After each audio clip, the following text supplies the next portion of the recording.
大家晚上好，欢迎大家来到国际培训大咖50谈，我是主持人改进咨询郭立民。上一期非常荣幸的有请到了国际上非常活跃的著名的 Dr. Will Thalheimer， 他的名字叫威尔·陶尔海默博士。那么上一次的话呢，我们上周三我们问他了很多的问题，主要的话题呢是围绕着培训工作的5大陷阱展开。那么这5大陷阱呢，还有很多其他的在我们平常工作当中还有许多其他需要改进的地方。Thalheimer 博士呢特别强调，这5大陷阱其实是5大机会，就是说在未来我们的工作当中，可以在这方面进行不断的改进。另外呢，我们还谈到了年底和年关的时候，我们如何做明年的培训规划，以及培训需求分析等等，以及它的学习迁移模型。学习迁移评估模型 LTM 一共8级从第1级到第8级8个层级，以及最后我们还谈到了关于它的学习加速器，是一个新的这个学习发展专业人士的这个行业组织 LDA， 叫 Learning and Development Accelerator LDA。所以呢，我们期待 LDA 能够给我们全球的学习发展人士呢，借助这次疫情能够给我们带来更多的机会，发展的机会，能够给我们带来更多的福利。感谢 Dr. Will Thalheimer 多年来在这个领域做出的贡献，希望我们以后能够跟他进行更多的联系和合作。今天晚上我们又一次非常荣幸的请到了我的另外一位老朋友，他的名字叫 Dr. Fernando Senior。他的中文名字呢翻译过来是费尔南多·斯尼奥尔博士。Dr. Senior 他是我的另外一位老朋友，我们也认识10多年的时间。我们是在国际培训绩效与教学标准理事会，简称是国际培训标准理事会里面呢，一共共事6年的时间。他呢是国际培训标准理事会，英文名字叫 IBSTPI， 英文叫 International Board of Standards for Training, Performance and Instruction。在里面呢，他担任过主席那么我们一起工作6年，共事6年的时间。那么今天晚上呢，我们将就很多的问题呢，围绕着很多问题呢，来向他跟他进行交流，包括关于学习智能在组织当中的定位，如何让员工或者发展我们的员工成为各个方面的某个方面的专家，如何在咨询项目当中获得客户的认可，以及最为关键的是关于国际培训标准理事会，就是我们平常做的很多的工作，包括我们的培训经理、课程设计师、培训讲师等等，其实都是有在国际上都是有任职标准的。这些标准都是有哪些呢？等等。带着这些问题，我们闲话少叙，下面我们就隆重请出 Dr. Fernando Senior。 Hi, Fernando. How are you? Very good, George. Pleasure to be here with you. It's a privilege. Yes, all the pleasure is mine. Thank you so much. First of all, thank you so much for accepting our invitation to be on the Training Masters series. Thank you for the invitation. It's really quite an honor. I'm pleased. You bet. We have known each other for, say, more than 10 years now, and so we're old friends. Yes. By any definition. And but not everybody in front of a camera, in front of the screen, knows you. The learning and development professionals knows about you. So just for our audience, would you please first introduce yourself a little bit, tell us where you grew up, where you went to college, what you studied, and tell us where you live and work now. Sure. Okay. You keep it short. Well, I'm in many places, but I'm originally from the Dominican Republic, an island in the Caribbean. So you think of a paradise, you have beautiful beaches and all that. That's home. That's where I grew up. Well, where I was born. But then I grew up in Puerto Rico and then moved to the States and lived in Mexico and Chile. Now I'm back in the States, in the U.S. I'm living in Tampa, Florida. And perhaps what I rescue more about that sort of upbringing is recognizing, like when you look at it, when you're painting something, or when you've seen a famous painting, if you're too close to the image, you can only see a few, strokes of color, and that's it. You have no idea of what that thing is. You might be standing in front of a Monet or something that's very famous, but you can't tell other than a few lines and a few colors. And it's interesting, like in preparation for this conversation, and you asked me the question of think ahead of my background or upbringing, I'm able to step back and see a big picture, recognize things that I really didn't connect the dots before, such as really coming from a family that's really of makers and thinkers and intellectuals, and even from grandparents who are tailors or would design jewelry, and seeing how that really has an influence. It's in the backdrop of my work, be able to imagine things, to create things, and to be of service to others. So it's just interesting to again step back and see all these things that have contributed to my practice as a learning designer. Great. Sometimes we do need to zoom out for a while, and then we come back and dive in. So Absolutely. let's first of all, yes. let's first dive into my questions, because I Yes. got gazillions of questions to ask you about. So first of all, because I know you, what you have researched and studied, you're a you're a university professor, you're a doctor, you have taught so many places in so many countries, and you have done a lot of consulting work, and also you were the president. We worked together for 6 years. You were the president of IBS-TPI. Just for our audience, IBS-TPI stands for International Board of Standards for Training, Performance, and Instruction. That is a organization just like the ISO. You know, ISO is the International Organization of Standards. So, but this organization, IBS-TPI, is for the training exactly throughout the world. So it's more specific. And Dr. Senior, he was the president and he's the leader of our team. And I was on that. I serve as a director as well. So we work together. So so much as I know you, that you have done a lot of consulting works as well, and keep researching on that topic. So learning solutions, I've come across, is so important. It's so strategic for any organization to win. So my question to you is that what proportion do you think a learning solution weigh in realizing organizational strategy, and why? Because that's the heavy part is on the why. The why is always more important, and or the so what, exactly. The so what part. Right? Well, or in the other side of the coin is how does training organization or learning solutions support organizational strategy? Sure. And I would first make a distinction that, of course, before the solution, you have the strategy. So they work together. And as I think of this, organizations, unless you are leading an organization that the services or the products that you produce are generated by machines, and you can think of many with lots of AI, automation, and robotics, unless that's your scenario, if you're really working with individuals, you need to have a learning strategy behind it, because people execute your strategy. So you can dream up your best sort of business strategy, your best argument, the best way to make things and processes more effective, more efficient. But when you have to execute, you have to rely on the individuals. And if you don't consider the learning strategy and the learning solutions to accompany that, like in today's world, our most sort of trusted colleague is our phone, right? We're all relied on our phones. Now imagine that as an organization, you come up with the best product, the best service, something it's really unique to the market, and you're relying on the latest technology, on the latest operating system for that phone. Well, how long that's going to take you? How many years can you be operating with the same version of the same operating system?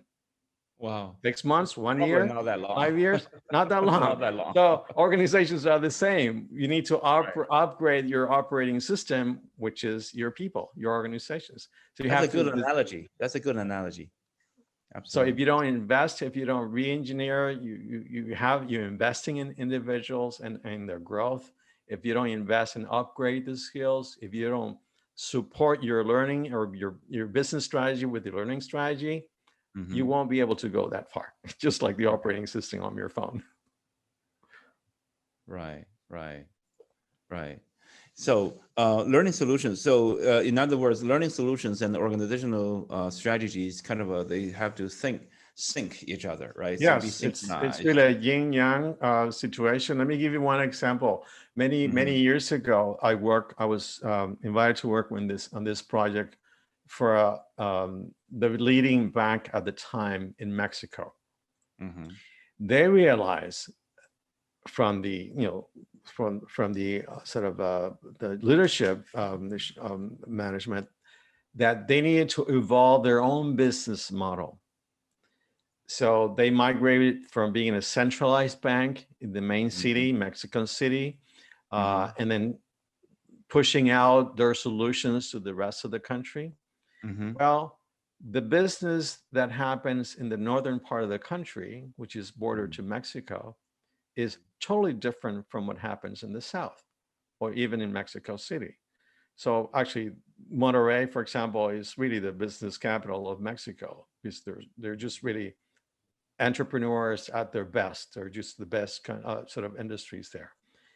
So the bank realized if we need to come up with a different strategy. And the strategy was, okay, so we're going to provide some core services and businesses that provide the identity to the bank, but we're going to have some room, some wiggle room for every branch office at a different state to adapt to their own businesses and come up with their own products. So in other words, make them more entrepreneurs as branch offices and not just follow what's dictated from Mexico City.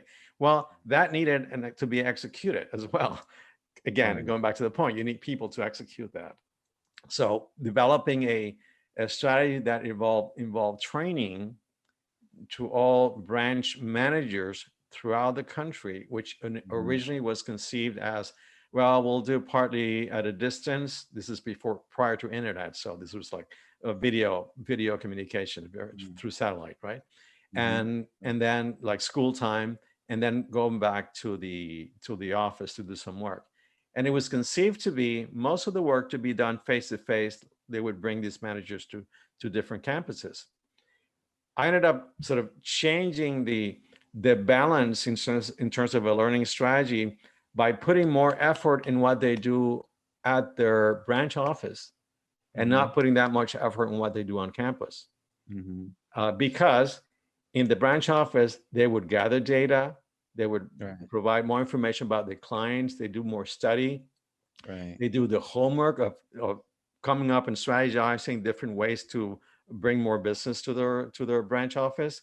And when they Right. come together on campus face to face, it's Right. a brainstorming, think out loud, help me improve this, Right. which was a totally different learning strategy from what was conceived at the beginning Hmm. with the all model that you bring them here, put them in a classroom, and then you teach them information Right. and Right. give them some activities just to keep them busy.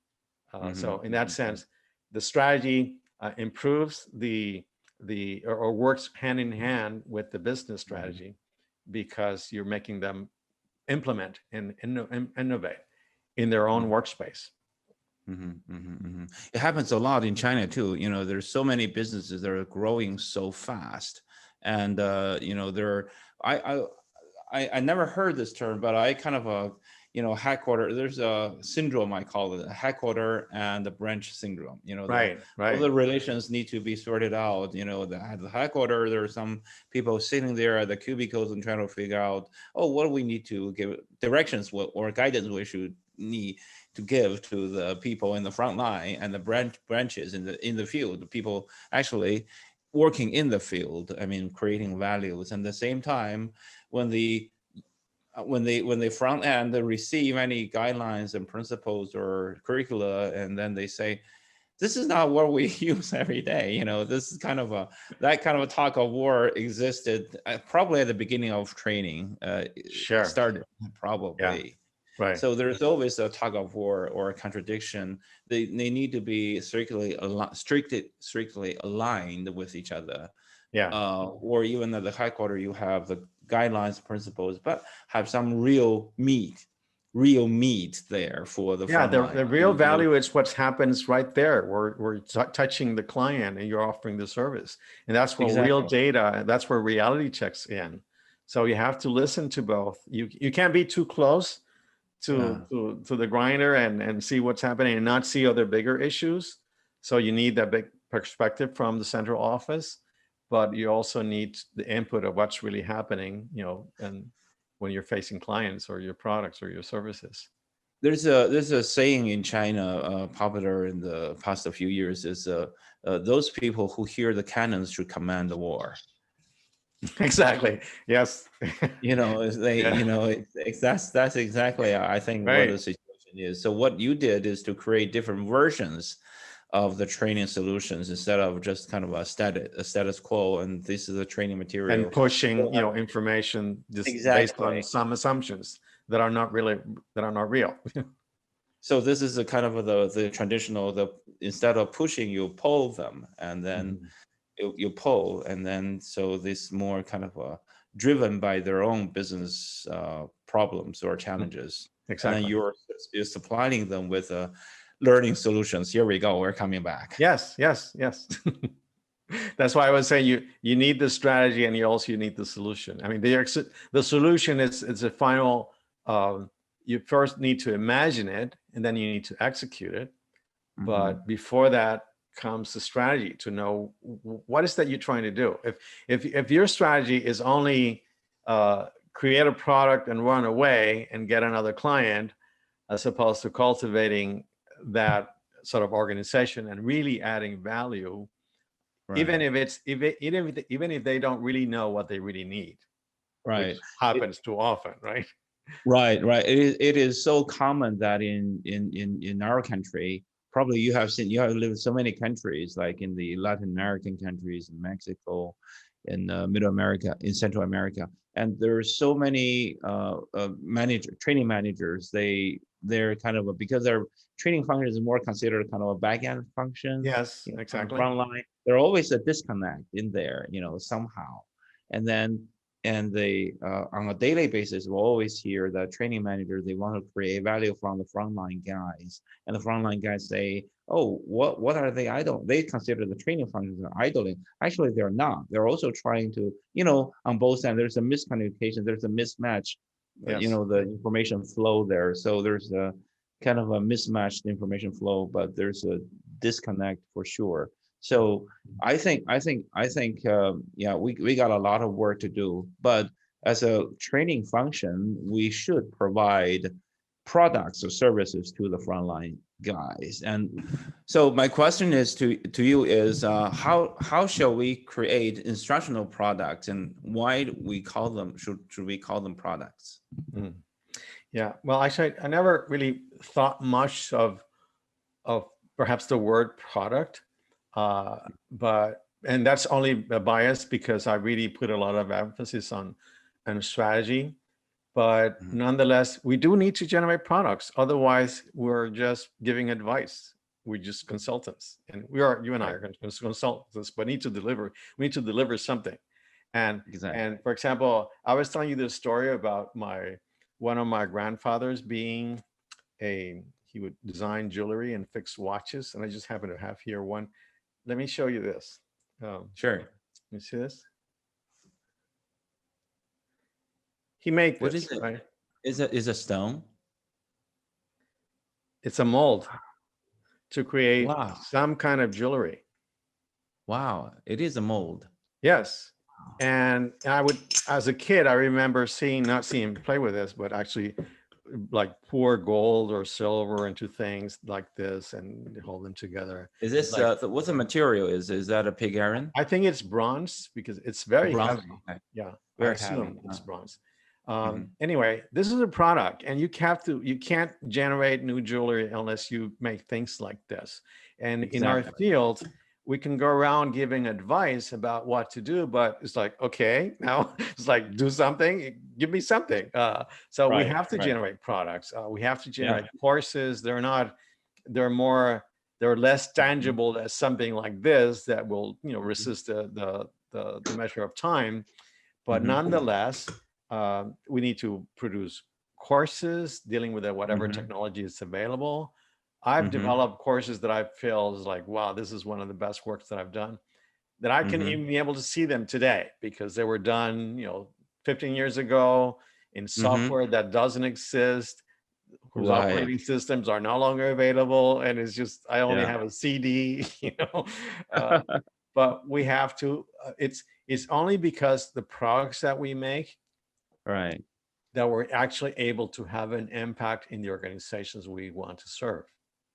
Right. And if we don't get to the end of that last line, which is Mhm, having an impact in individuals and their mhm. capabilities in what they do on their work, Right. then we've missed the boat. Everything else doesn't hold if we don't walk the talk and we generate values for that.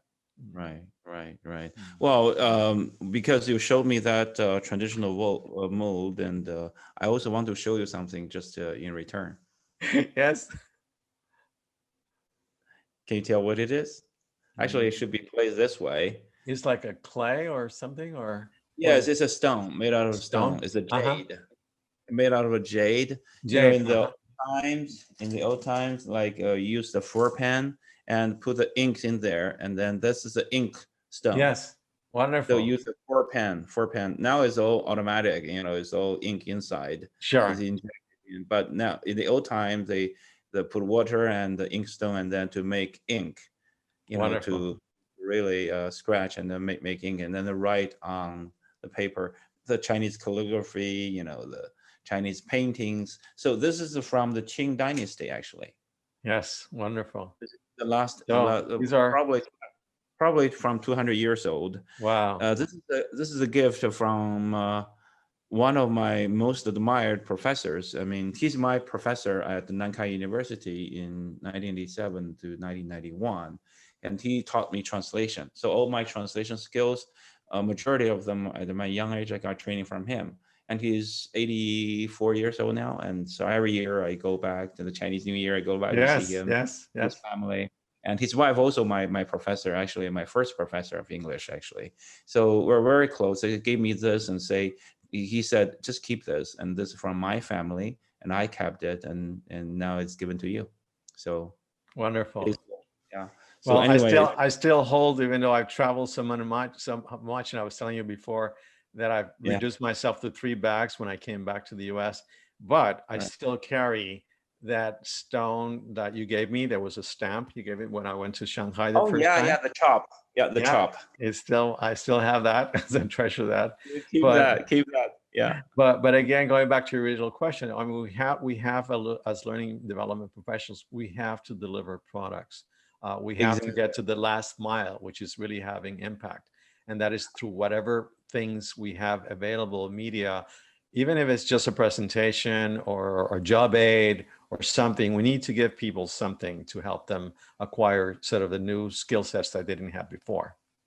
I think what we showed to our audience is that what you showed the mold and this inkstone is something that tangible, that like kind of materialize what we're talking about to Yes. kind of give impression and put into visual effects, and so for their brain to build could be a learning solution. Can you hold up your mold too, so that Sure. we have on the screen? So to our audience, and then you need to produce something like this, tangible you can Mhm. deliver to our client on the front line, so that they can create something. Our value is determined upon the value we create for them. Mhm. So I mean, and they create for us how much we assist them to create their value to the society, and that's how we determine our backend and functions value. Yeah, So anyways, exactly. and thank you for showing me that mode. That's unexpected, but really works, and shows some. So the message to the to is that we need to do something tangible. And thank you for mentioning the word job aid. Yes. because Yes. as simple as it is, because I teach certification of instructional design in China, CID, and I taught about 10 sessions now. So to, always amazed that they don't know the term job aid, and they think that's something else. And then, so just now on and tell us what is a job aid and what does it do? Thank you. Well, it's a summary of issues to be considered when you're performing a task. Right. Unfortunately, for example, we're in the habit, especially in training departments, that every problem requires training. And that's not true. I mean, Will Mager taught us this, right? It's like you have to analyze what's the real problem here. Maybe Right. people don't have the right technology. Maybe no one told them what they were expected to do. Or maybe there's pressure, peer pressure, not to do a good job because otherwise you're going to make everyone else work more harder. So you have Right. to sort out the training versus the non-training. And if you need training first, do you really need a full-time sort of training process, or just a reminder of steps when you go into the plane and you have in front of you those cars that most of the time we don't pay attention to? What do you do in an emergency exit? Follow these instructions. That's a job Right. aid.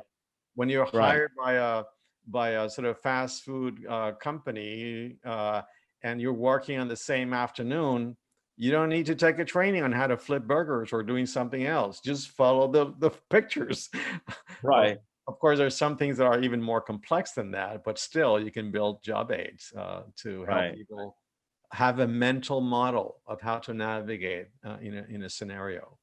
Right. Thank you. To complete the performance just on the spot. Right. Mhm. And thank you. And the analogy, the example I always use is, at any door, probably some hotels and public places, and there also is a little tag say push or pull. That's a Right, job. right. Right, that's your job aid. Yes, That's a job aid. of course. So yeah. Anyway, that's on the side. So that's our card. So that's not on our list, but I think is the audience in front of the camera should know what is should be a training solution, learning solution, or not. A job aid is not part of the training solution per se, but strictly that defined. But they belong to information provided. So our brain doesn't need to encode those information into long-term memory, because the frequency in the future for you on the job to use those job aid probably not that probably scarce, not that many times, but when it is needed, and then you need it. So that's why it is called the job aid. You don't need to remember it, but you need to have it. So that's a job aid. So that's just an example. I think Dr. Senior just gave us. We need to have something tangible for our frontline workers, even a Absolutely. job aid. Absolutely. Just, Yes. yeah, just in case. But we have to know what job aids we need to provide, and Of that course. a Yes. lot of work, systematic thinking. I think Dr. Senior just said we need to conduct systematic thinking. We need to think systematically, systemically, both. Hmm. So my next question is, even though we have very good solutions, learning solutions to serve our clients, internal clients, but it is always hard to gain their trust. So for so many times, my students and come up to say, "How do I prove my training value?" And I might answer to them, if you're trying a lot, putting in a lot of efforts, even out of your breath, to try to prove the value of your training, that means your training doesn't have any value at all. Because if that your training has value, you don't have to prove it. I mean, they will prove it for you. So there's so many ways to communicate, to establish the rapport with our clients. So based on your experience, what are the most efficient ways to communicate with our clients, internal or external, to gain their trust? Let me break the response to that question in two parts, because there are two players here. Yourself Right. as a provider who want to be of service, and someone that potentially could use your skill sets. And starting with yourself, you need to define what are your expectations? What's your end game? What's your goal? What is it you're trying to accomplish? If you're trying to accomplish is on a more short-term sort of quadrant where you have impact just because you're providing a service to something that's specifically being asked for. I need a training that lasts 1 hour on this subject. Okay, I'll deliver you a 1 hour training, even though you know better it takes 5 hours or it takes 10, but client is asking for one, so you deliver one.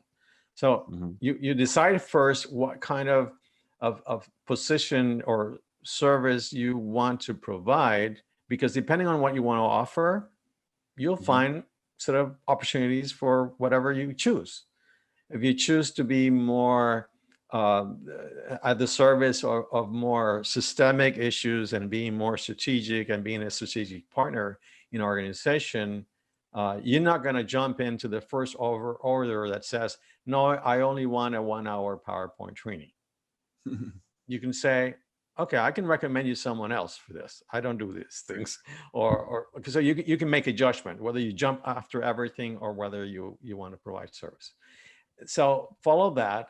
The other end is you have an organization, you have a client, and it doesn't matter whether it's a sort of Fortune 500 organization or whether it's a nonprofit organization or it's a government agency or a university professor. If your intent is really to be of service and add value to bring your skill sets to something that they can solve, then first thing is you have to listen a lot. You have to listen and ask them to share and also you can start creating, and going back again to my reference of having one of my grandfathers being a tailor. You do a sort of a custom-made suit or custom-made solution based on what you're hearing. Otherwise, and that's totally fair, if you become a specialist in doing training in one specific topic, maybe an expert in time management, and that's all you offer, time management, that's good. And you can do it well and be effective, and everybody knows you for giving those kinds of workshops, and you're hired for that. Personally, I'm not interested in that. It's just my choice. I'm intrigued by stepping into domains and organizations that I don't know anything about.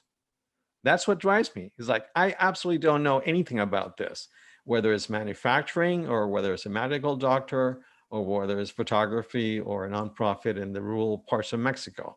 I'm intrigued. I'm really curious to learn what's their environment like, what are the issues, and because I'm curious, I want to listen and I want to learn from them. And then that invariably, at least in my case, opens the door to trust, because I'm not selling one solution. I'm willing to listen. And more than once, I've been in projects that I've been hired and they end up being 2-year projects or more, which just started with a conversation. I'm going to listen. I can think out loud, give you my best thoughts, and I turn around and, have a nice day. And at least twice it has happened in a manufacturing company and in Verizon Information Services in the US. I think out loud, I tell them whatever I think, I go back, and then they call me back, hey, like this Verizon woman. I didn't know what was her title. She was a student to me, a graduate student at Capella University. She walks to me, she said, what would you do in this scenario? I would do this. I would consider this. I don't know. Maybe this will help. I was just thinking out loud with her. 3 days later, she calls me, would you come with me to the Dominican Republic for a weekend to do a workshop with my training managers for the regions? Like, if you think I could be of value, of course, I jump in right away. But and again, more than once, things I've been sort of in situations like that end up being more than 2-year projects. It starts with listening. You build the trust with first listening. Because by listening, we're showing that we care. Yeah, we care. So that's communication, and especially the listening skills is always so important in the business in the corporate world, and not only corporate America, but corporate Mexico, corporate Canada, corporate China, Yeah, yeah. everywhere. Yeah. And the listening skill, but to many of the younger, I mean, generations, like in the 30s and 20s, they're so energetic. And when I was young, I was not able to kind of really calm down to listen, even though I went to, listening, learn attentive listening, focused listening, all that kind of skills, and trying to, shut my mouth, and then pull on my ears and shut my mouth, but open my eyes. But I think that's a human thing. I mean, age, at that age, probably we got a more to say. So that's always difficult for young professionals to adopt to use listening techniques. So do you have any suggestions for how to overcome that?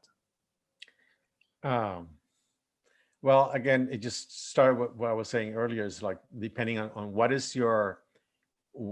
drives you. What is, if you want to just impress someone, or you want to sell something, a product, a pre-made solution that you have, or you want to amuse yourself in stepping into areas that you don't know, but you want to be of value. And listening is just not just to build trust. If you're a designer, if you design new solutions, whatever you bring back will be integrated in your solution. Right. That's the best way you know that whatever you come up with, it won't be immediately rejected by the organization, because they recognize that, oh, this is, you're just using some of their resources and their own ideas and reusing them again. They'll recognize themselves in the solution. There will be buy-in.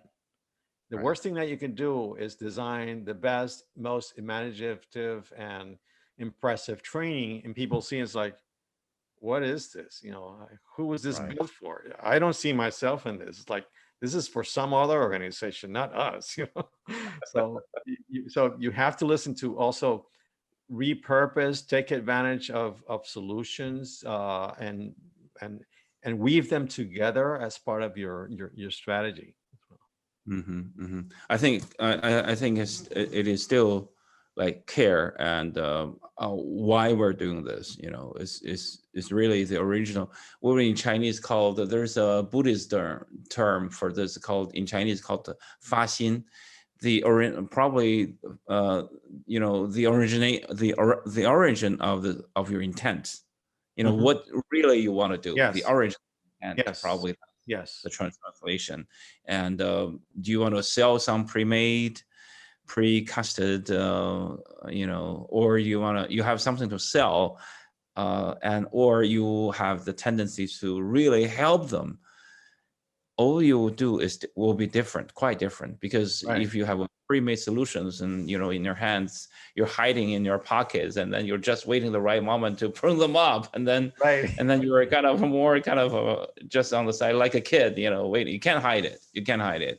Because and again, there's nothing wrong with you being the best at some specific areas. Example, whether it's time management, or whether it's team communication facilitation, or whatever. Of course. You could be the best, and that's okay, just as long as that's what institutions need. But if you're pushing something that is good but not good for that client or for that organization, and you're still pushing it, then you're doing a disservice to yourself and to your clients. Right. Well, customization, in other words, is so much needed and so much appreciated by any clients, I think. So the straight answer to this question is probably the care, the origin of your intent, and the ability to customize. Because so far, you and I are trained as instructional designers in our instructional designers, where there's no general courses. Every training course should be customized, should be custom made, tailor made. So anyway, I think that's very, very important to the young practitioners and for their future as well. listening skills is hard. I want to share this, Fernando, is that listening skills is hard, especially when we were young. But really, to calm down, to have some patience, is not easy, but it's something that we need to put some efforts on, and we need to do. It's not easy, but And it's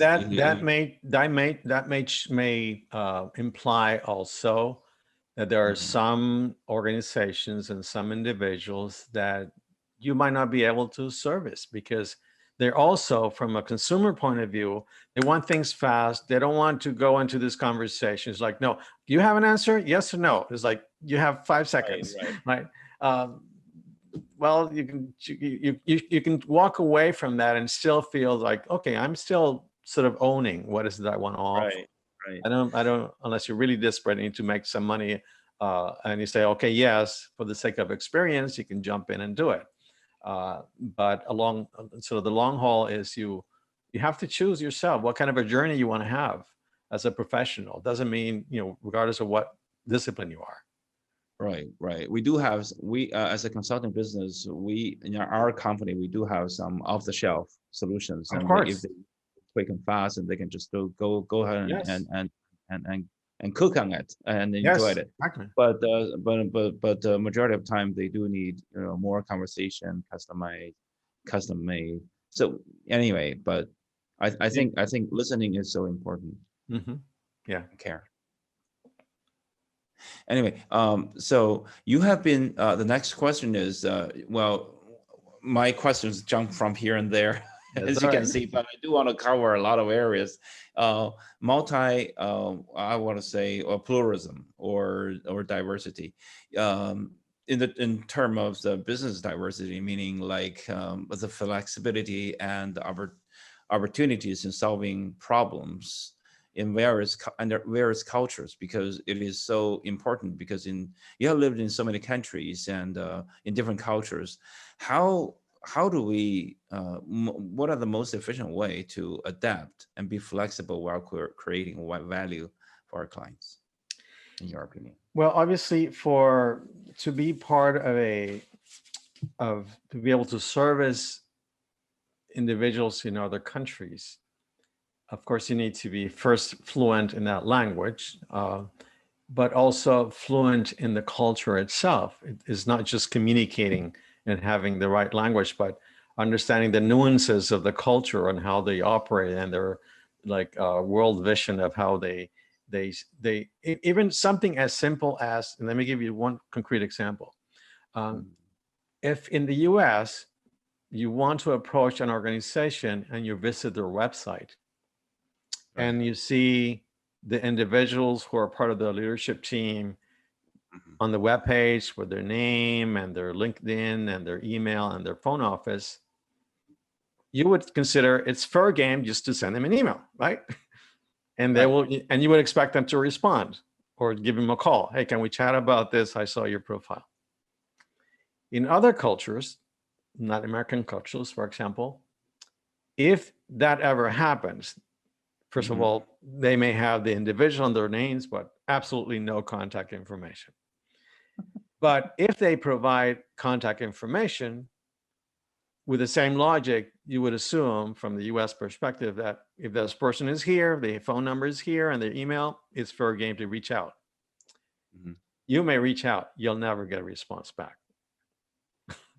Or even if you get a hold of someone and you have a conversation like you and I are having, it's like, okay, I'm going to call you. Yeah, please call me. You can sit for the rest of your life. You're not going to get called back if you don't understand the sort of the cultural nuances of how, for example, Right. it's more difficult in Latin American countries, and probably you may tell me if it's the same in China, Mhm. that it's very difficult to say no, Mhm. or it's unpolite to say no. Mhm. So if I ask you, can I Mhm. call you next week? Mhm. It would be unpolite for you to say, no, you cannot call me. I'm too Mhm. busy. Don't reach out to me. And you would say, oh yeah, please do. Well, you have no intention of receiving that call. So back to your question in terms of sort of navigating different cultures and languages. Of course, one is the fluency of the language and understanding, communicating, and listening, but also listening the sort of the underlying message that are unspoken words, because you know what's the mindset, that what's the cultural mindset, and as long as you're sensitive to that, you're more able to really communicate and connect and establish, you know, a working relationships. Otherwise, again, you're just talking to yourself. because, and you can't, you know, and if you're only talking to yourself, you're not able to create bridges, and you're not able to create relationships, and you can't get your work done. It is just to get back to you on your side question. In China, it is the same, probably the same from Latin America. Well, you know, it's a big country. They're kind of at a general level, average probably is very polite, is unpolite to say no. With American straight American, you know, straight American face say, no, I don't call me next week, I will be busy, and let's do some other time, and you know, and then you set up another time. So it's the same culture. Same culture is very unpolite. It's more kind of a, because is a more kind of in Chinese is more blood based, you know, society. So all the relations, like if my kid goes to my company, he will call Ding Hui, you know, Uncle Ding. You know what I mean? And Aunt Zhao, you know, it's always uncle, and my colleagues are always aunt and uncles to them. And that's a very proper address, the way to addressing them. But from the word that you choose, you can tell that in the Chinese, from ancient times, I call you uncle, you should take care of me. I call you aunt, you should take care of me. But the American culture is more like, you're Fernando, I'm more, so to individualism. So individualism and collectivism are opposite. Yeah. So I guess the same thing in Latin America is more kind of more focused on human relations and emotions. Absolutely. Very Yeah. If in that other example, if I reach out to someone, they don't know me, and there's a likelihood that they won't respond. But if I say, but I'm a friend of George, and they know George, oh yeah, that opens the door. Yeah, then open the door, and then all the bells ring. Right. And then one thing I just thought of is that just because, I mean, we can make sort of general rules or stereotypes, and that right, of course, will help us navigate, but also may limit ourselves. You can always give yourself also some leeway, understanding that you don't know all the details of the culture, and still take some reasonable risks. Let me give one example. Right. That time when you invited us and you hosted us in Shanghai, right. we gave a presentation at the East Normal University. Right. That particular day, you were not able to be with us. But okay, so I'm beginning a presentation on other sort of IPSTP directors. I have 1 hour to present about the IPSTP competencies, but I really planned for something like 25 minutes of conversation, because between translation, that would take up, you know, 5, 10, 15 minutes of going back and forth. And I really wanted to have a dialogue with the audience.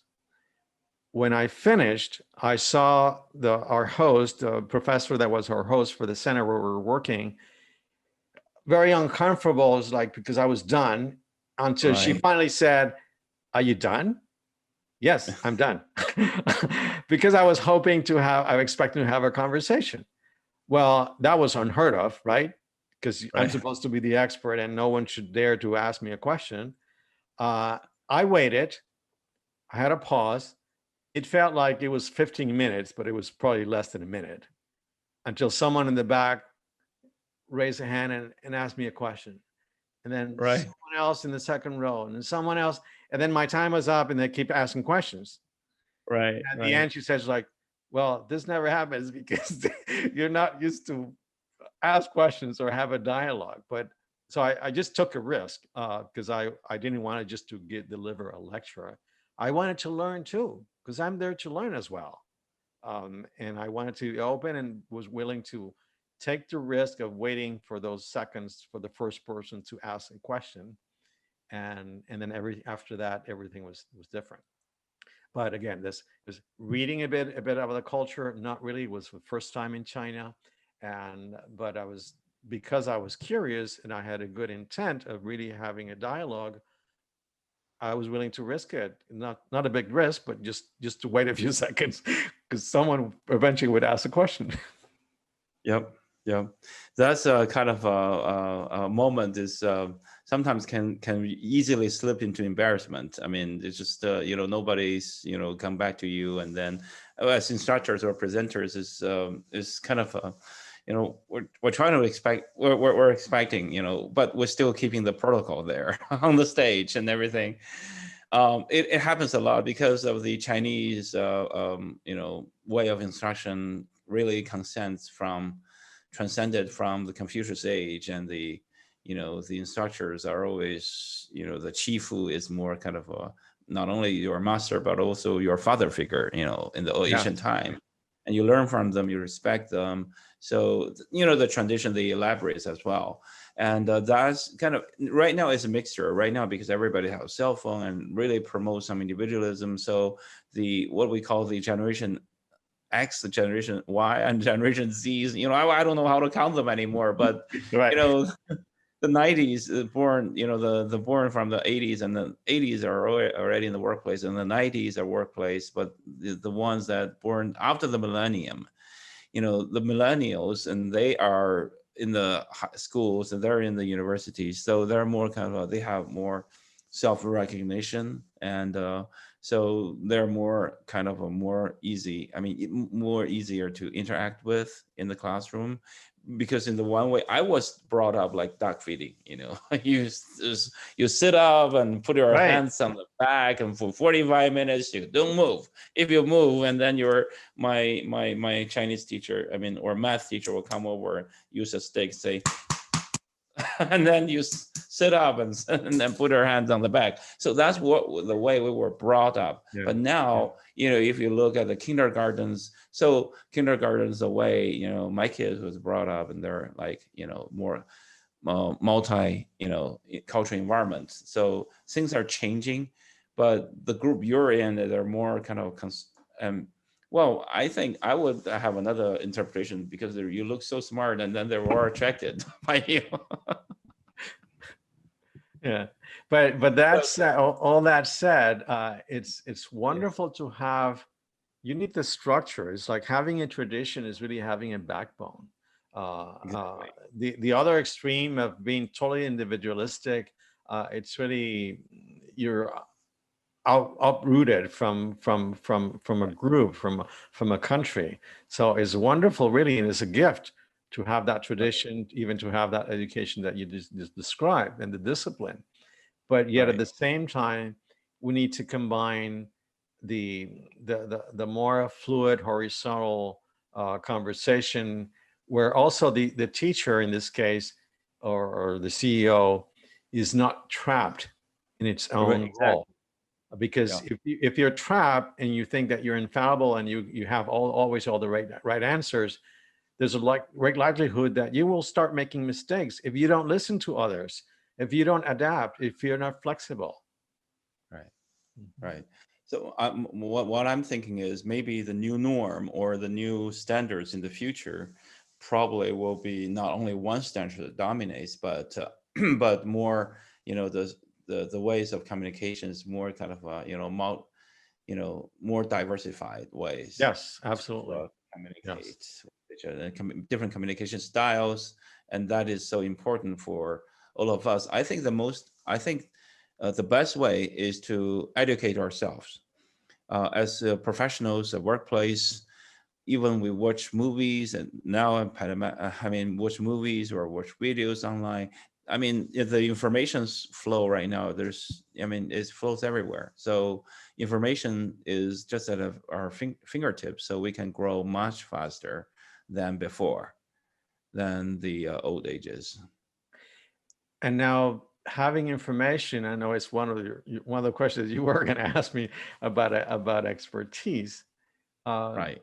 is the distinction that having more information doesn't necessarily makes you a better and more effective person. Right. Having more years of experience doesn't necessarily makes you an expert. I mean, you could be a medical doctor, a veterinarian, or whatever. You could be doing the same thing over and over again, not learning much or not adapting. That doesn't make you a better professional, because you're just stuck with whatever worked for you some years ago. I mentioned before that I have a a bias for stepping into any sort of learning challenge or organization with a bias that I want to be of service. B, I want to create sort of solutions that support sort of a organizational strategy, as opposed to just serving the immediate request. And a third sort of idea that I bring in my pocket is like having a pebble stone in my pocket that I keep rubbing in, is this notion that ultimately I want to help individuals develop expertise. Mm-hmm. Not just give them like a fish for the day, but really Mm-hmm. teach them how to fish, how to think. And so that's like a built-in bias, if you will, and the choices of projects and how I approach projects when I design, and how to promote people recognizing the complexity of what it means to be an expert, of what it means to be flexible. Yes, you have lots of tools and resources, but how do you choose at what moment how to go in one direction or the other? How to promote a particular solution, like, I don't know, online learning versus self-study, in print-based, or something else, or sort of more of a group sort of think out loud working, um, sort of a kind of a experience. And so having the intent of developing expertise, some of the practical implications are that, for example, as an organization, you give and you promote the time to sort of analyze both successes and failures. Mm-hmm. If everyone fails at a project, it's like, oh, we don't want to talk about that, or we don't want to associate ourselves with that sort of with that mistake. No, that's where your learning opportunity is.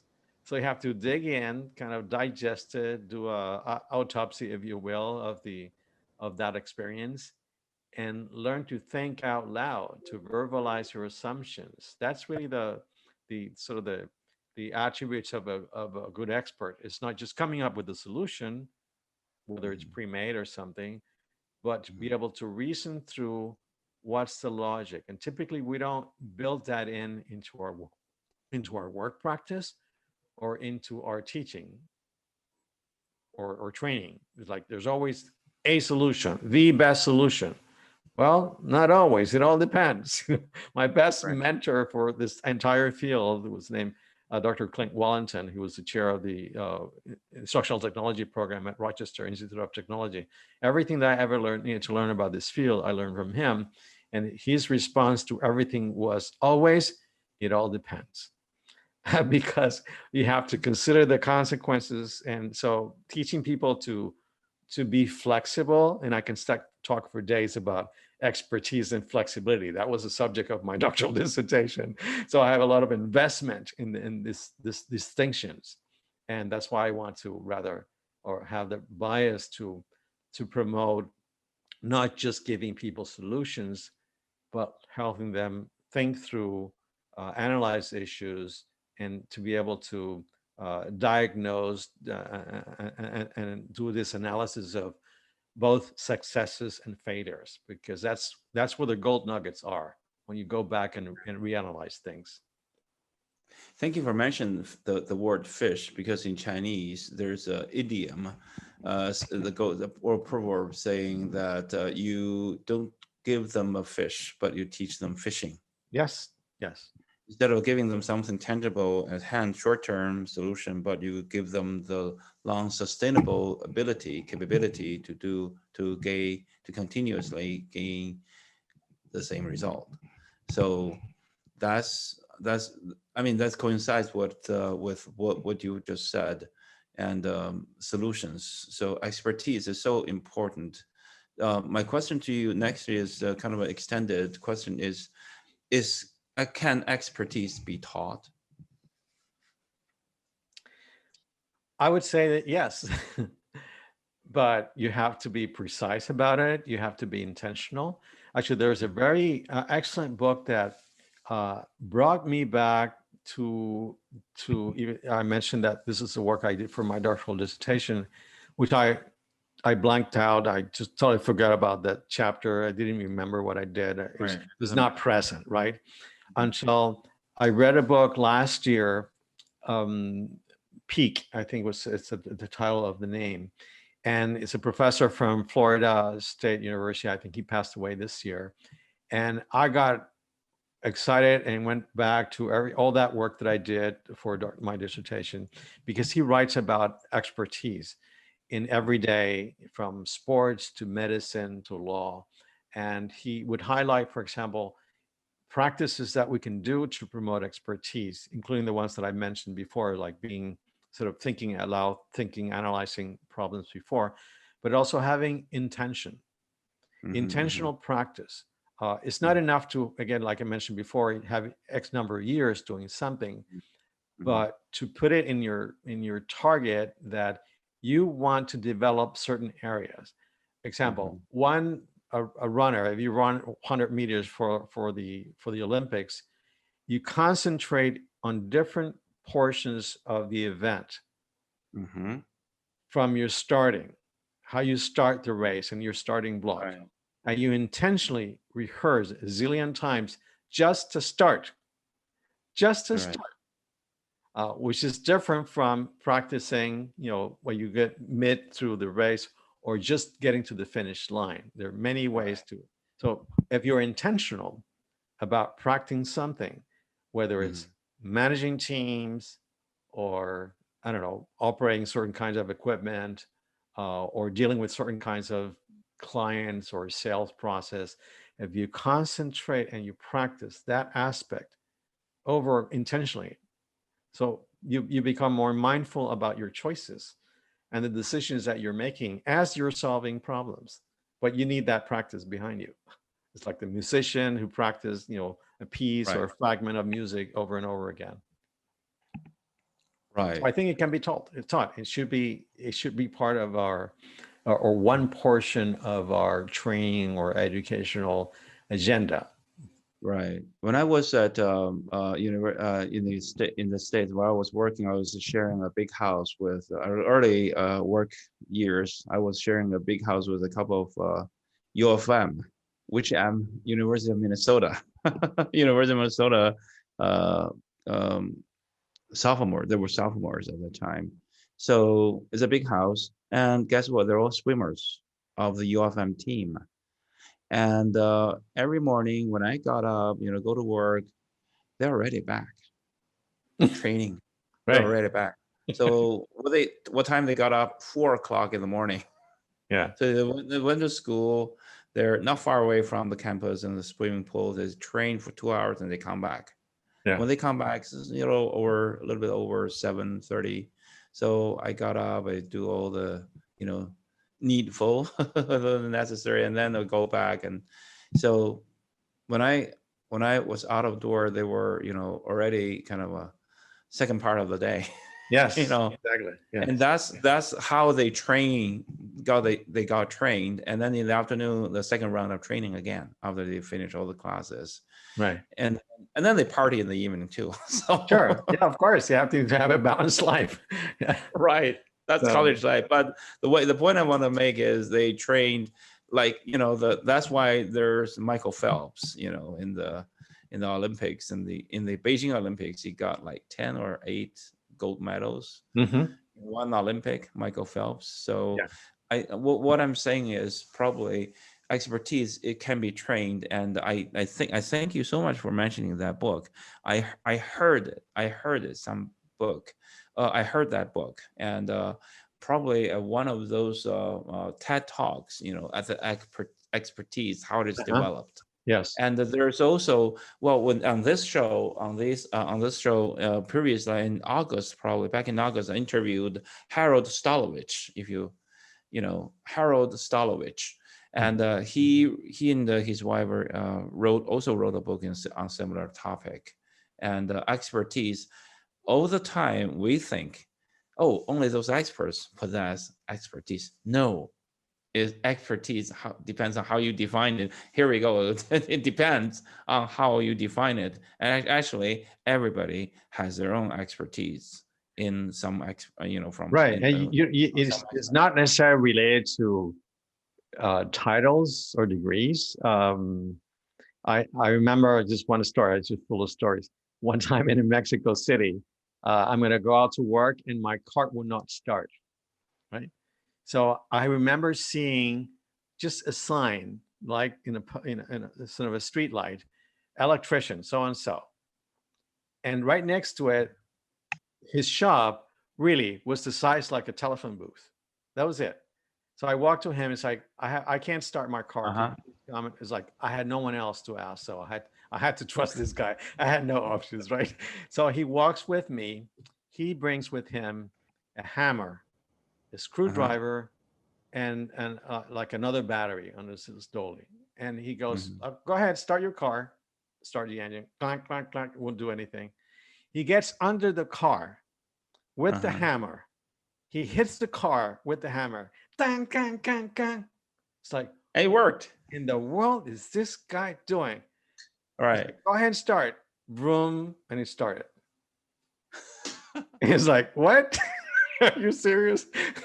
But of course, he has the logic. There was something about the starter and the magnets. Right. He has his mental model that magnets get stuck together. So you need to hit them and they kind of, whatever, however that works. Anyway, just as an example of, expertise without no bigger sort of titles or degrees or what have you. And it's available in any field, in any discipline, anywhere that there's human activity, there's someone who is an expert in something. And they have the subtleties of understanding things and how to solve things. Right, right. And at workplace, we should more focused and try to develop some work-related. And sometimes we help our target audience develop their expertise. So as training professionals, learning development professionals, we need to really do our homework on what type of expertise they need at their workplace. That's come back again to the systematic thinking and systematic diagnosis of their workplace problems. It relates to, for example, your performance review. In some organizations that really don't do a good job or detailed job at doing performance reviews, and most of them, it takes a cycle of 1 year, but it seems like a lot of things happen in 1 year for you to be able to systematically develop something. You have to wait another year. That's you're wasting a lot of opportunities. Exactly. So standards. I mentioned earlier a little bit about IBSTP. To our audience, again, IBSTPI, it is not very well known, but it is there and has been doing all the hard work to conducting research and publish the standards for the training and learning development field. So IBSTPI, again, stands for International Society for Training, International Board of Standards for Training, Performance, and Instruction. I've been saying IHPI so many times this years, I'm serving on the IHPI board now. Right. And all these books are the good old, good new book standards. So there are, to our audience in front of the camera, there are standards to our profession, to our profession. Like this is instructor competency. And this is evaluator competency. And these are instructional design competency. This is so important. Instructional system design, instructional designer competency. And then here we go, there evaluator competency again, and online learner competencies. Even online learner has competencies. some requirements to meet, has some training. So if you are, especially during this pandemic, not everybody know how to learn online. This tells you what basic competencies or qualities or requirements that you need to possess in order to learn online. So as you can see, this is a very kind of a detailed research, and all this research are not done like our spare times. No, there are scholars, professors, and senior consultants dedicating their valuable academic years and consulting business years to conduct this research. So back to Fernando. Yes. So you have been, so just for our audience, can you tell us what is IBS TPI and what does it do? Well, We're starting from square one, as you can see, yes, but sure. that's for our Well, audience. first, square one means that even 40 some years ago, this when these organizations started, as training professionals, we're asking ourselves, and the three major representatives from the three major organizations at the time, ASTD and ISBI and AECT, asking, okay, exactly what is it that we do? And how do we explain this? Do we explain the value of instructional design, instructional system designs to organizations? And that's what led to the question of, okay, or the challenge itself of, okay, let's just not pull out of a hat what we think is best. Let's do this seriously. Let's do a research. Let's consult the literature. Let's consult professionals and ask them exactly what is that they do in their field. That, of course, then led to the creation of this organization, which started as a task force from these other professional organizations in order to maintain the independence and also running its own agenda and not being responsive to the specific needs of every organization. That's why it became a separate nonprofit. So over the years, of course, these other skill sets or roles have been added to look at the bigger spectrum, from training manager to instructor or evaluator and the like, instructor and competencies. And as you said, it's based on research, based on best practices. Then it's validated through the actual professionals, through surveys in different parts of the world, in different languages. And yes, it's been 40 some years in the making of this organization. Now we're kind of a little bit flying like under the radar, but there's a lot of happening right now with the new board of directors bringing in a lot of expertise and also finding ways to continue to be of service to the profession. So that's not, you cannot still see it manifested in the current website, but there's a lot of work being done at the moment. For example, before the end of the year, we will have our latest version of the instructor competencies, making a distinction this time between face-to-face to blended versus fully online, sort of online facilitation. And this applies for, depending on different contexts, from universities to government. Interestingly, one of the primary users of these competencies are, for example, the armed forces in the US, the Coast Guard, the Army. They use the competencies to develop their training for their own sort of officers, and also to define job descriptions.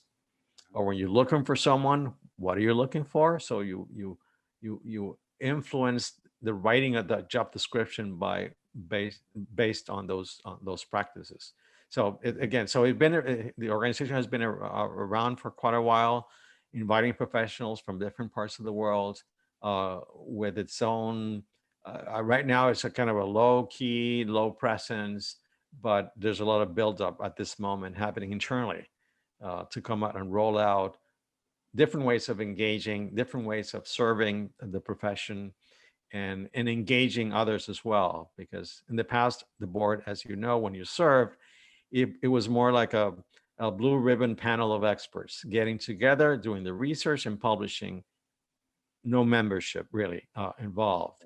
And now we're getting more ready finally to be able to establish a different kind of a model that engages more professionals in the making and in the updating also of the competencies. So stay tuned. More things to happen to know Really, from the city. really. Yes. Yes. Really, if we can change the model and get more involvement and more professionals into the efforts, that will help the widespread or the expansion or the application of these standards. Because from day one, I always wanted to introduce these standards into China, and also trying to make it the Chinese version of it. And because, as you know, like, instructional design is so new in China. There's no, even the normal universities or teachers colleges are not training instructional Right. designers And for the and that companies happens for in the other business. parts of the world. Not in America, the same thing. Yeah, so it is so much needed that we need to have instructional designers to be trained for businesses, for business environments. It's also double sides of the sword. It's at one end, the companies or businesses are crying for qualified instructional designers, and on the other end, the most senior instructional designers are so busy as this business, and no Yeah. one makes the investment to quiet everybody down and then just keep it going. Right. So I basically, I think still the needs is still there, and the reason is that the instructional designers probably, well, in China, has not demonstrated its value yet, and otherwise businesses will invest Yeah. to support their instructional or their training professionals to learn to become instructional designers. Yeah. Yeah, and the other thing that's also brewing at this moment is like, as we revisit how we continue to be of service, how we reinterpret our mission as an Mhm. organization, is also to look at our own models. Like in the past, we've, just as you showed all the different books, they're really siloed into competency roles. The Right. reality is that a designer has some evaluator competencies. They may have some instructor competencies because they might teach as train others. They may have some management functions as well. So we also, in this re-envisioning of our continued service, looking at how we approach our own research. How do we package not by roles, but by functions? Because as a manager, you may have different roles. You may get involved with some evaluation. You may get some involved in some design or not. And we're this is so current that it's really part of our conversation right now. So again, stay tuned. I think lots of good things will happen from our end. That's great. That's great. Really look forward to it. And are there any other plans to update these current competencies? Yeah, the most recent that will probably by the end of the year we'll be able to release as the instructor competence. That'd be great, because instructors competency is so popular, and there's so many instructors throughout the world. In China, there's no instructional designers, but there's thousands of Yes, instructors. yes. An I instructor think could the be same. anything from a training in a corporate environment Right. to a faculty member or a nonprofit. Mhm. Yeah, there's thousands of them, but there's very few of instructional designers. Yes. Anyway, and so how many board members we got now? Um, I think we're getting closer to 50 years in 3 or 4 years time. We're right. getting Yes. to I think I can't 50 look years. track it right now, but because when some recent ups and some recent downs, but Yeah. people come in and others. I think there's about eight or nine right now. Mhm. Yeah. Okay. Because in 3 or 4 years time, a half a century anniversary, I Yes. really want to really expect to see something Yeah. significant. Big party. Yes. I- Big bang. Yeah. Well, hopefully it will Yeah. happen before that, but we'll certainly have to celebrate that 50-year mark. You bet. You bet. 50 years is a big day. Yes. Um, to about the pandemic, it's already cast a significant impact to planet Earth, to humanity, Yeah. and to our field of learning and development. What impact already casted or do you predict in the future? Yeah.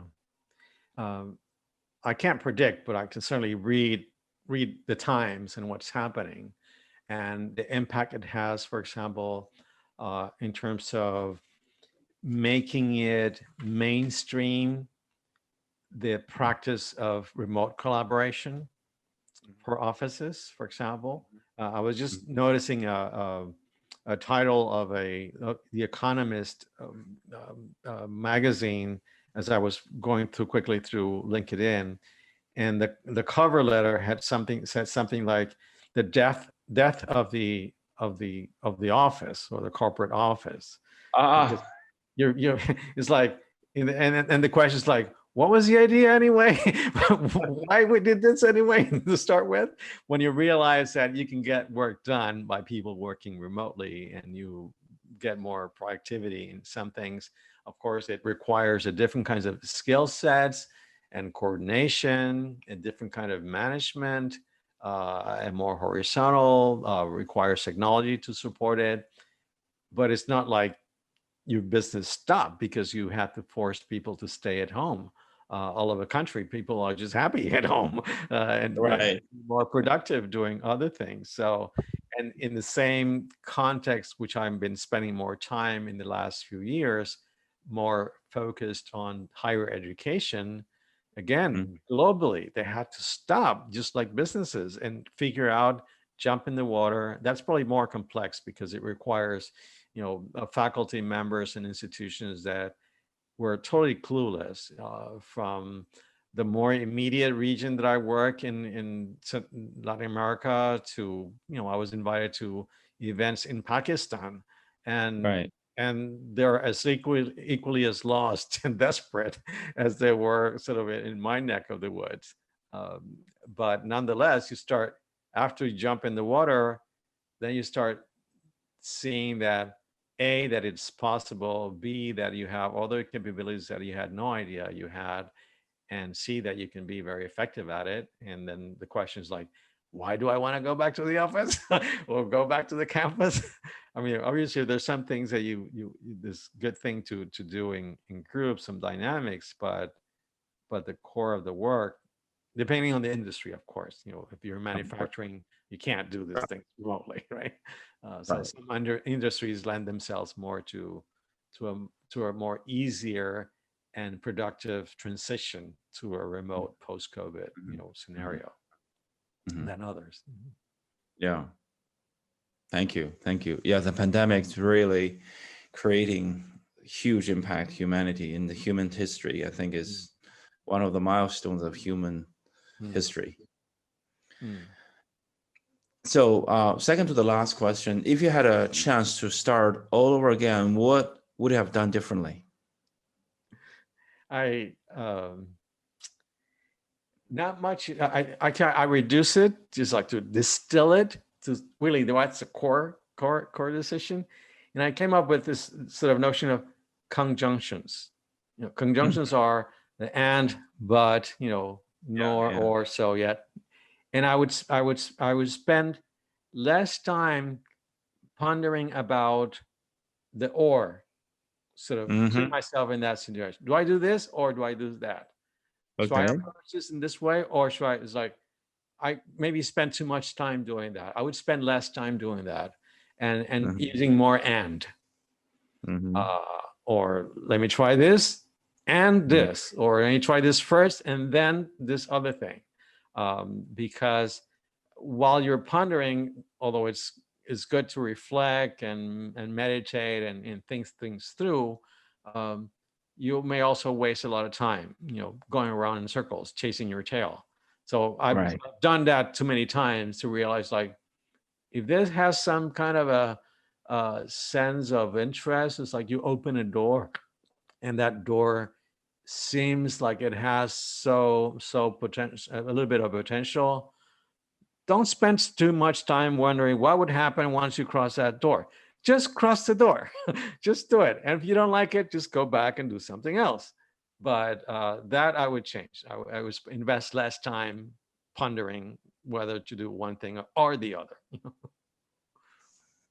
Thank you. This is a very unique answer. Never seen this. I've asked this question about 30 times, and every guest on my show, they answer differently.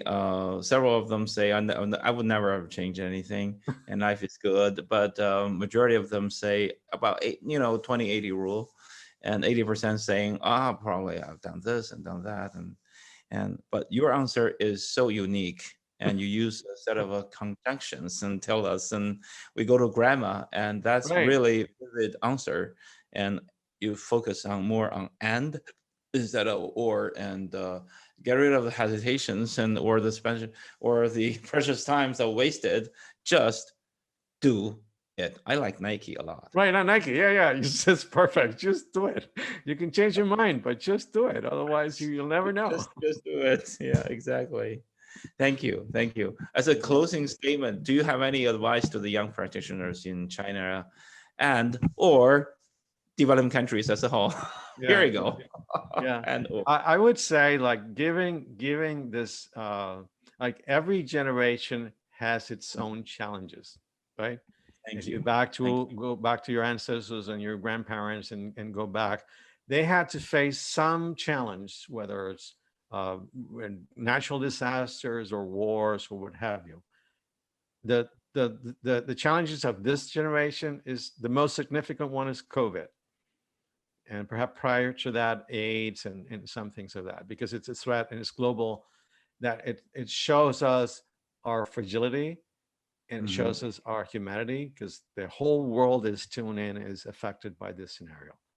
Right. Having said that, there are also other, on the upside, things that you can and should take advantage, such as, we're having this conversation, you're in China, I'm in Tampa, Florida.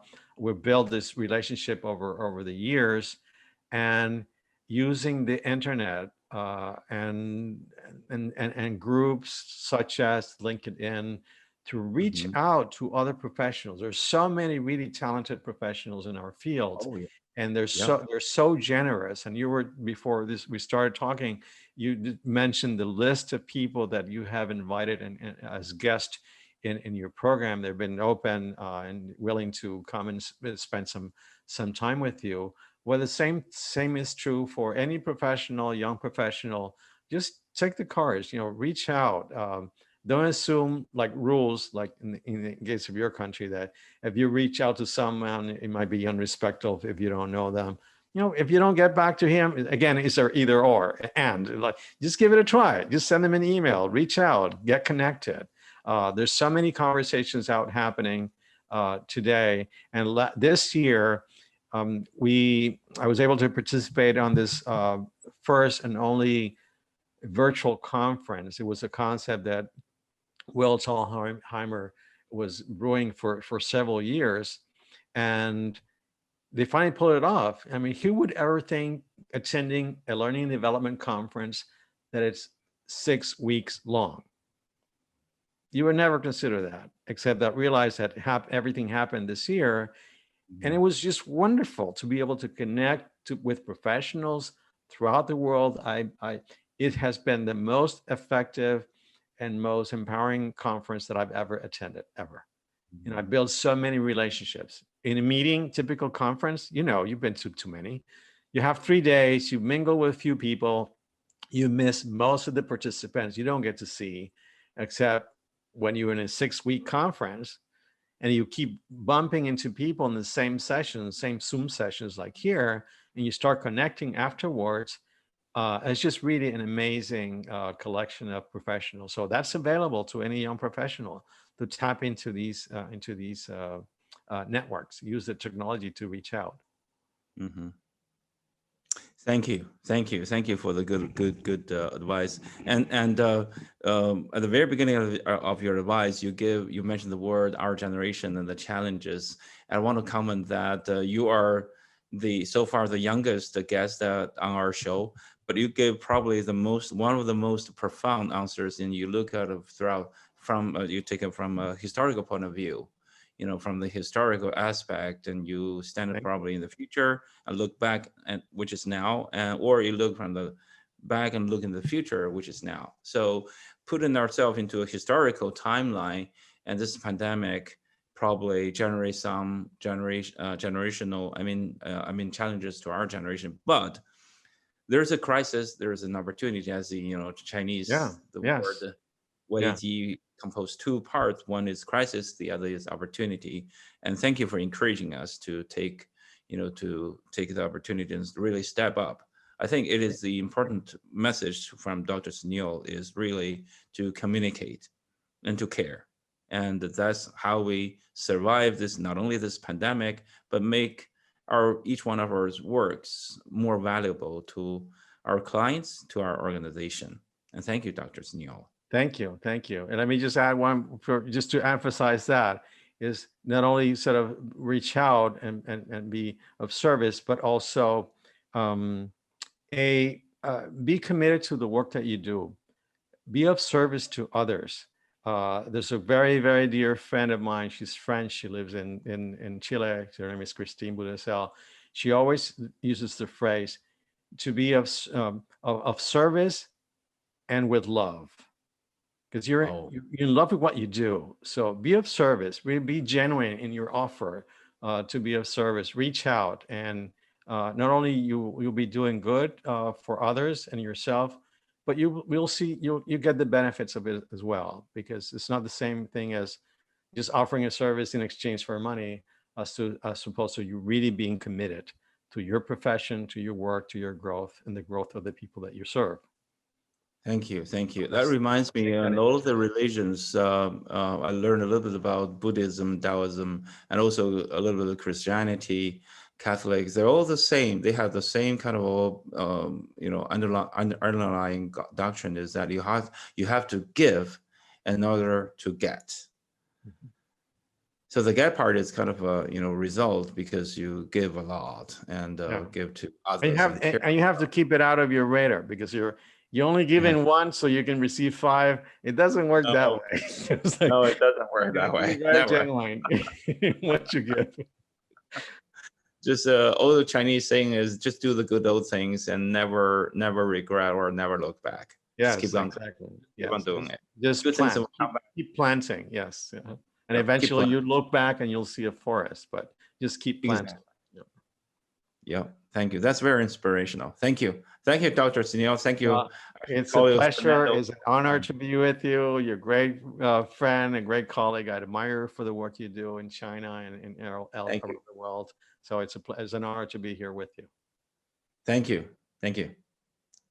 And be safe. All right, you too. Enjoy Take care. time in Tampa. All right, take care.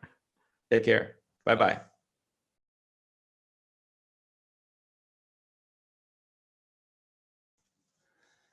That's my interview with Dr. Fernando Senior.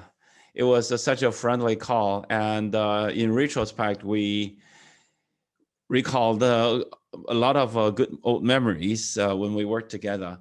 And during our call, we covered a lot of topics, including the learning functions positioning in any organizations, and how does it work, and what value does it create, and how does an organization, or how do we help employees develop their expertise, and also, of course, how do we gain trust from our clients, internal or external.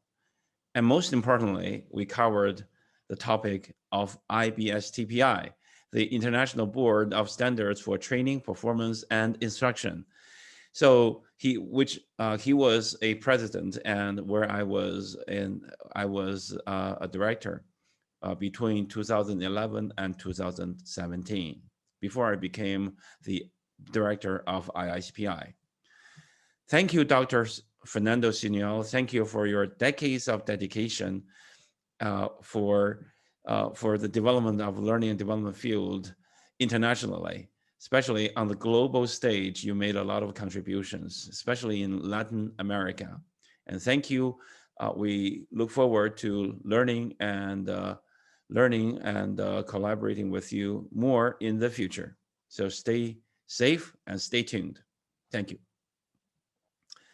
Next week, we are going to have the very opportunity to interview another good old friend of mine. His name is Mr. John Lazar. John is a current ISPI director. He is a very famed coaching, international leadership, and executive coach. He has been working with International Federation of Coach for many years, and also he developed a magazine called the International Journal for Coaching in Organizations, and he's one of the founders. So during our next week's interview, we're going to ask him a lot of questions around coaching, because coaching is so popular in China recently. So next week, we're going to ask him, what is coaching? What kind of value does it create? What is the typical coaching cycle? And also, of course, we're going to ask him about what is the relationship between coaching and performance improvement, et cetera, et cetera. And also, of course, what is the difference between coaching and mentoring? So with a lot of interesting topics, we're looking forward to interview him next week. So until next week, please stay safe, stay tuned. Thank you, and good night.